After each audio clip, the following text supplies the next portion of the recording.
Hola, buenos días y bienvenidas, bienvenidos al canal de Ecodomus. Esta semana vamos a hablar sobre una patología bastante frecuente, sobre todo en bloques de viviendas construidos entre los años 50 y 70 aquí en España. Estamos hablando de la patología de la aluminosis. No hay que confundirla con el cemento aluminoso, que era el que contenía, el que estaba contenido en su gran mayoría en la estructura de estas casas. Vamos a ver qué pasaba con ese cemento y por qué hoy en día hay muchas casas que están perdiendo resistencia característica a nivel estructural tan solo por contener ese tipo de cemento. Vamos a ver.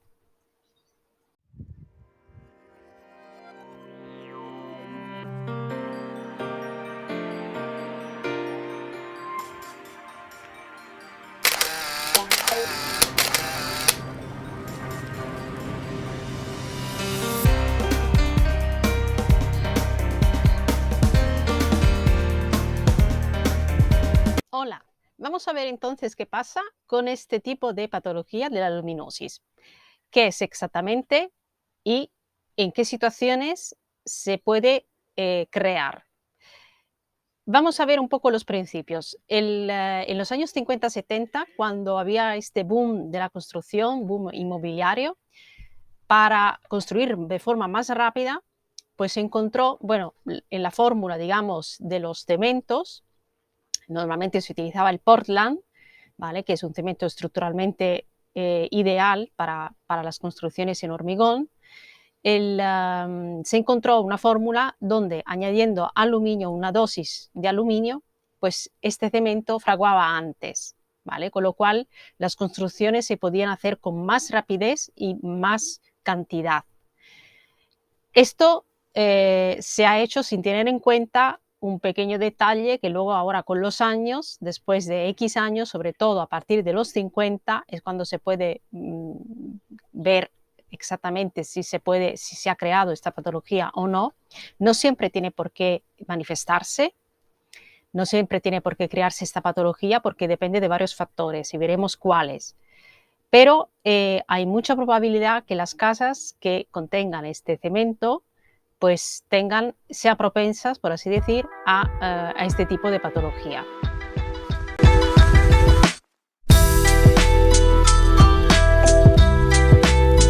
Muy bien, aquí estamos. Entonces, vamos a ver qué pasa con este cemento aluminoso. El cemento aluminoso empezamos por aquí, tiene un pH un poquito más ácido que el cemento tradicional Portland que se utiliza para hacer estructuras en hormigón armado.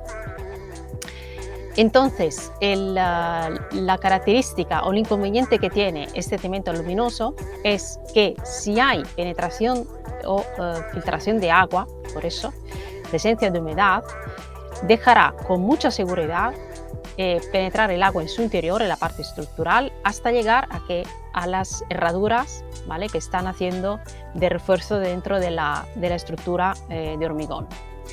Con lo cual esto creará con mucha probabilidad un proceso de oxidación que luego con el tiempo y con el contacto de este cemento pues provocará una falta de resistencia, hasta una ruptura de la propia viga o del propio pilar, ¿vale? De lo que sea la estructura en ese caso.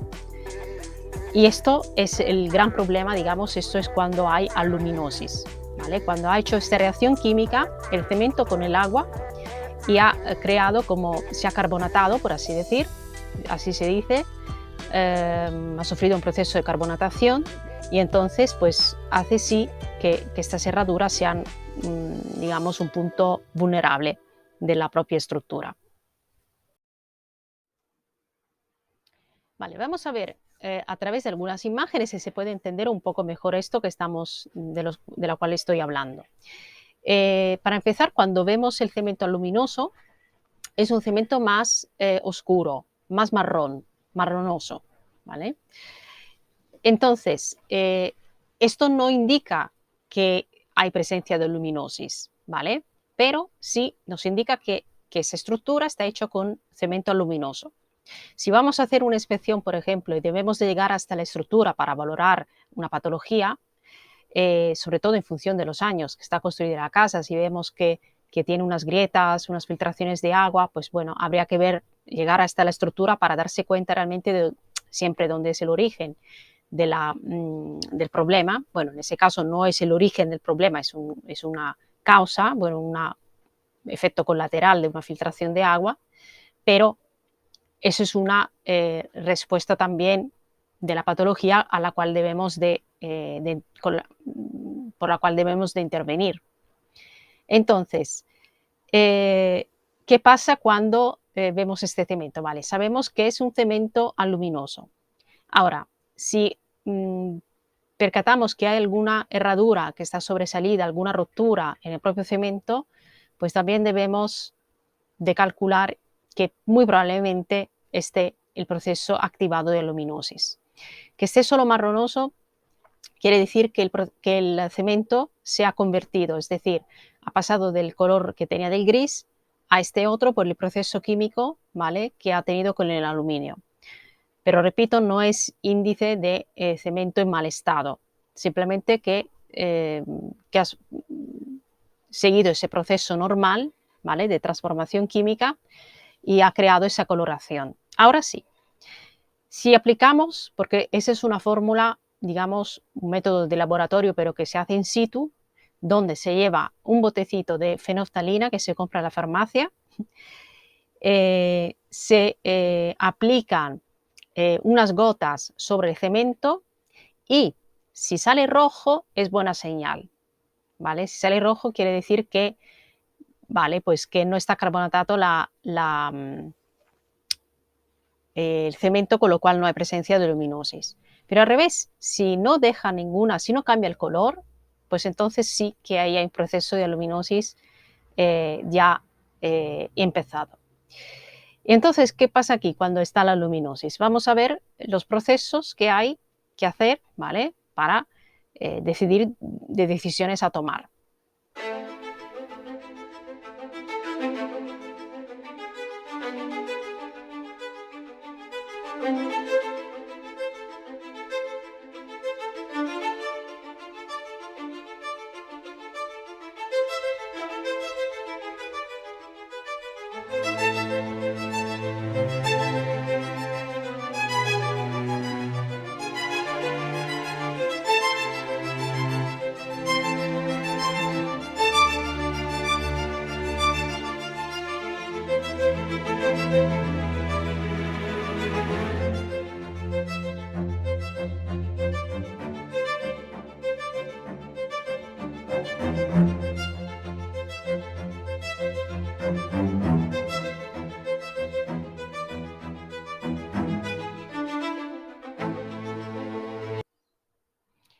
Otra cosa que debemos de hacer,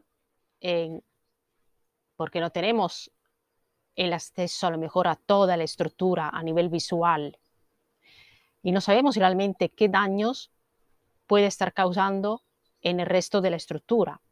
Entonces, un ensayo que deberíamos de comprobar es ya, eso sí, haciendo una cata, ¿vale?, para hacer una prueba de laboratorio externa, donde valoraríamos cuánta presencia de cloruros hay. Si hay muchos, pues entonces es peligroso. Quiere decir que las herraduras estarán bajo un riesgo muy, muy probable de oxidación. Si se oxidan las herraduras, ya no soporta más las mismas cargas en la estructura, el hormigón, no por el tema de la compresión, pero cuanto por el tema de la tracción, ¿vale?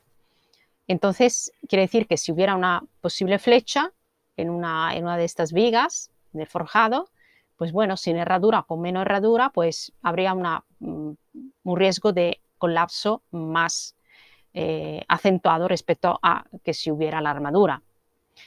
Entonces, esto hay que tenerlo en cuenta también. ¿Cómo reconocer esto? Es decir, para empezar, no todas las casas, repito, tienen este tipo de patología.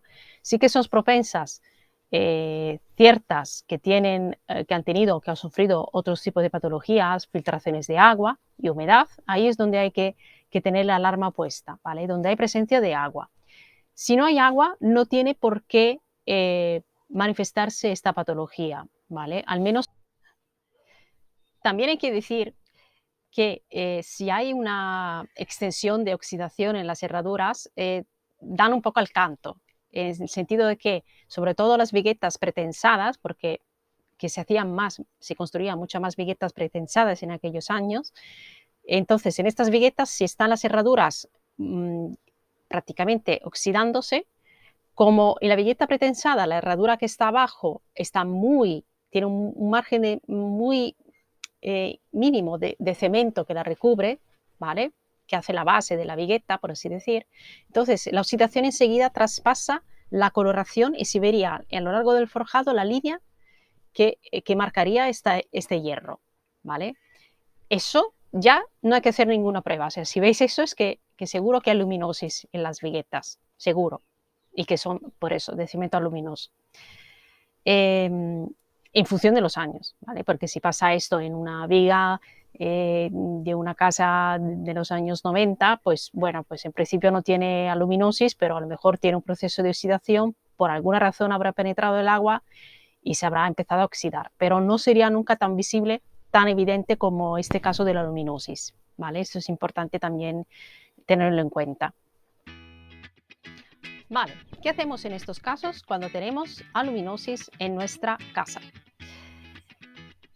Bueno, es un tema bastante peliagudo, porque si es una casa unifamiliar es más fácil, pero si es un bloque de vivienda, pues claro, ahí estamos hablando de que cuando hablamos de las estructuras, pues afecta a varios vecinos, no solamente al propietario individual de la casa, con no solamente un tema económico, pero también de logística, ¿no? De intervención.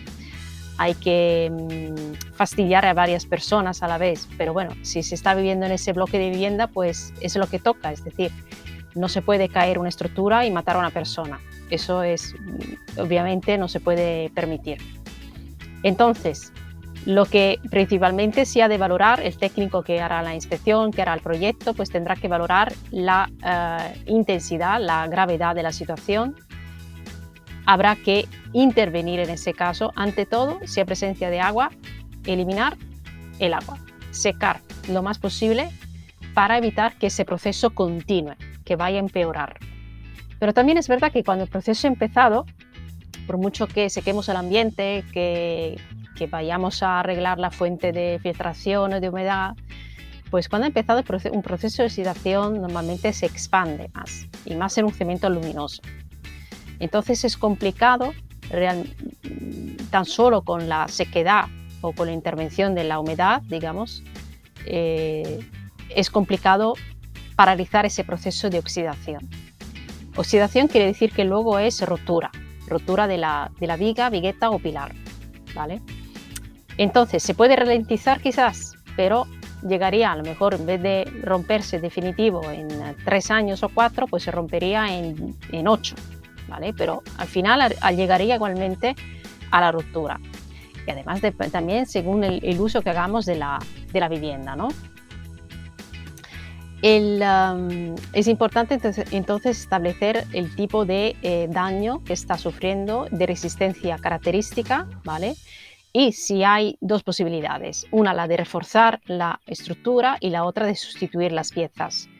Cuando sustituimos las piezas normalmente es cuando, por ejemplo, la casa no está habitada, cuando la problemática es muy, muy importante, o sea, como que abarca podríamos decir casi la totalidad, ¿no? de las partes estructurales, pero normalmente lo que se intenta hacer es reforzar. Pasivar allá donde es posible las herraduras, pasivar quiere decir paralizar ese proceso de oxidación y reforzar, ¿vale? Puede ser con recrecidos de hormigón, puede ser con otros tipos de sustituciones, se puede hacer un forjado colaborante, siempre previamente reforzando lo que son las viguetas, si hablamos del forjado, claro. Se pueden poner láminas de carbono también, que puede reforzar a nivel de peso, ¿vale? De sobrecarga. Se pueden hacer varias cosas, pero siempre hay que valorar primero la intensidad del tipo de patología, de daño. Pero básicamente esas dos, sustituir o reforzar.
Muy bien, espero que el vídeo os haya gustado, que haya sido de utilidad, de interés.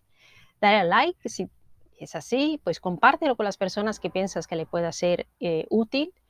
Y como no, si no te has suscrito todavía, suscríbete a este canal para recibir toda esta clase de información, de tutoriales, sugerencias, se aceptan, ¿vale? Sobre cosas que no haya tratado aún o que haya tratado pero que queréis que hable un poco más, que me explique un poco con más exhaustividad. Entonces, que tengáis un buen fin de semana y nos vemos pronto en este canal. Chao, chao. Adiós.